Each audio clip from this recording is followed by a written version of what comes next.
અને ગુરુ કહીએ કે સંત, એ કામ કેટલું કરે? મોહરૂપી અજ્ઞાનરૂપી જે અંધારું એને દૂર કરે. જીવ જાજો દુઃખી પોતાના મોહથી અને અજ્ઞાનથી થતો હોય એને દૂર કરે. તુલસીદાસજી લખે કે જેમ રવિ એટલે સૂર્યનો કિરણનો સમૂહ અંધારાને દૂર કરી અને દ્રષ્ટિ બધાને આપે, એમ ગુરુના વચનો, ગુરુની વાણી એ અજ્ઞાનરૂપી અંધકારને દૂર કરી જ્ઞાનરૂપી પ્રકાશ પાથરે છે. ગુરુનું આ કર્તવ્ય છે. અને ગુરુ એના ચરણની રજ તો એક અમૂલ્ય ચૂર્ણ છે. અને અમૂલ્ય ચૂર્ણ શું કરે કે જે ભવરોગ લાગુ પડ્યો છે એ ભવરોગને નાશ કરે, જન્મ મરણનો રોગ એ નાશ કરે. અને ત્રીજી વાત કરી કે ગુરુના ચરણની રજ એવી છે કે મનરૂપી અરીસો એની ઉપર લગાડવાથી મન સાફ થઈ જાય. જે કંઈ દાગ લાગ્યા હોય દૂર થઈ જાય, મન સ્વચ્છ થઈ જાય, માણસનું મન પવિત્ર બની જાય. મન પવિત્ર બને એટલે એની ક્રિયાઓ તો બધી પવિત્ર થવા જ માંડે. અને એ ગુરુના ચરણની રજ એવી છે કે એનું કોઈ તિલક કરે તો સર્વે ગુણો આવી આત્મામાં નિવાસ કરે. આવા જે મારા ગુરુ, એને હું વંદન કરું છું. અને ભાઈ, મારે તમારે એક વાત યાદ રાખવી. કાલે હું તમને થોડા ફ્રી કરીશ, રાસબાસ લેવડાવીશ, પણ આજે થોડી વાત જે છે કે માથે કોક સારા એક ગુરુ હોવા જોઈએ. ઘણાને શું છે, બધાય ગુરુ, નામ જુઓ તો એક કોઈ ગુરુ નહીં. એક કોક ગુરુ હોવા જોઈએ. કોઈ વખતે સંકટના સમયે એની પાસે જઈએ તો આપણને સારો માર્ગ બતાવે, આપણા આત્માની શુદ્ધિ કરે.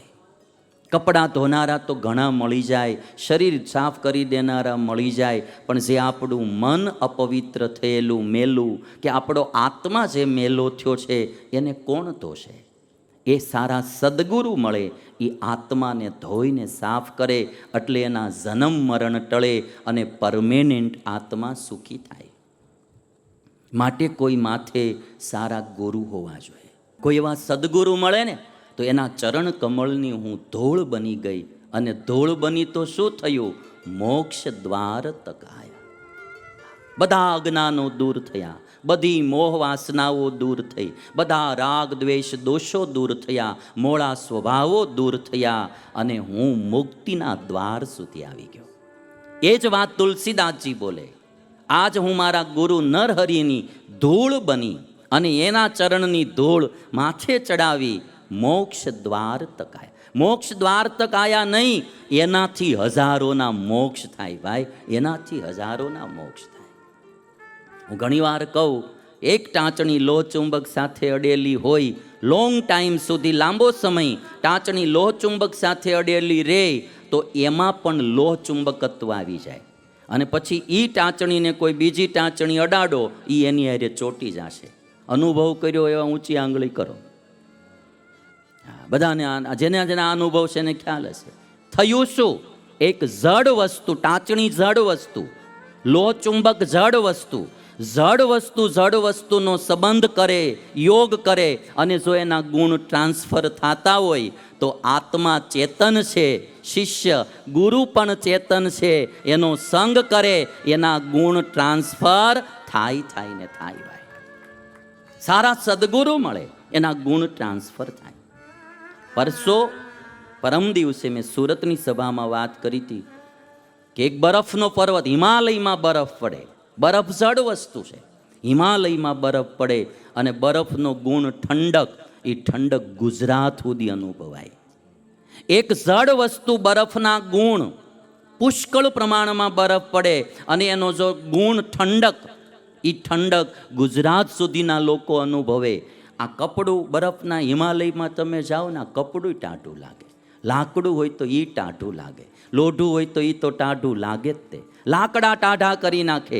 એક જડ વસ્તુના ગુણ જો આટલા ટ્રાન્સફર થાય અને કેટલો એરિયો ટાઢો કરી દે, તો એક સદગુરુ જ્યાં વરસે ને ભાઈ, હજારો આત્માને ટાઢા કરી દે, હજારો જીવાત્માને ટાઢા કરી દે. સવાલ જ નહીં.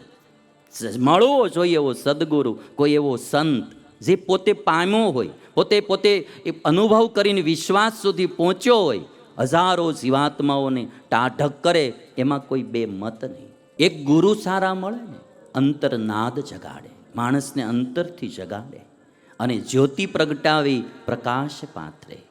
આજ તુલસીદાસજી બોલ્યા, કેવા ગુરુ મને મળ્યા. મારી વિનંતી છે, કોઈ સારો સદગુરુ, અને મેં કહ્યું એમ, ગુરુ કોઈ પણ ક્ષેત્રમાં મળી જાય જે અંતરના દરવાજા ખોલે.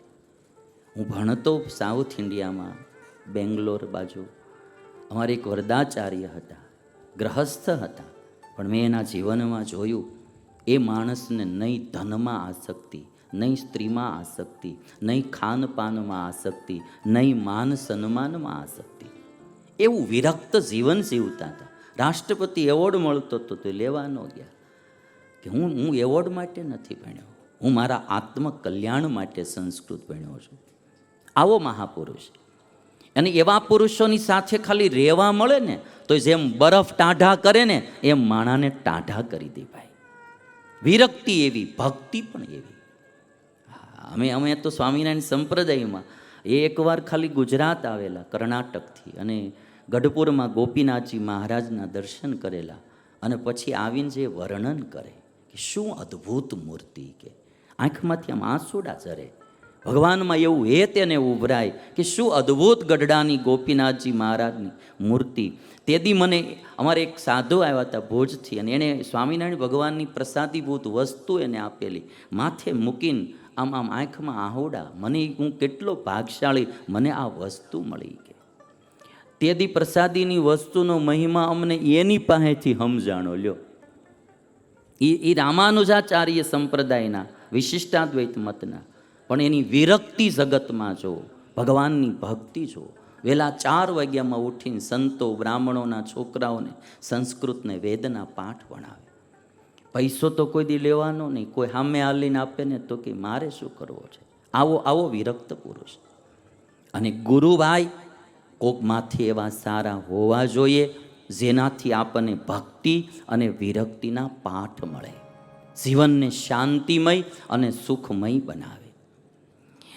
ગુરુ શું કરે? આવરણ આપણા હટાવે અને માલપાથી ઉજાસ બહાર લાવે. અને ખાસ કરીને મારે તમારે એક વાત યાદ રાખી કે પુસ્તકમાંથી જ્ઞાન મેળવવા પણ જો શિક્ષકની જરૂર પડે, એક રસોઈ શીખવામાં ગુરુની જરૂર પડે, સંગીત શીખવામાં ગુરુની જરૂર પડે. સંગીત શીખવું હોય ને તો ગુરુની જરૂર પડે, એક યોગા શીખવા હોય તો ગુરુની જરૂર પડે, નહીતર શીર્ષાસનમાં કયું આસન થઈ જાય કંઈ ખબર ન રહે. આમાં એવું થઈ જાય, ગુરુની જરૂર પડે.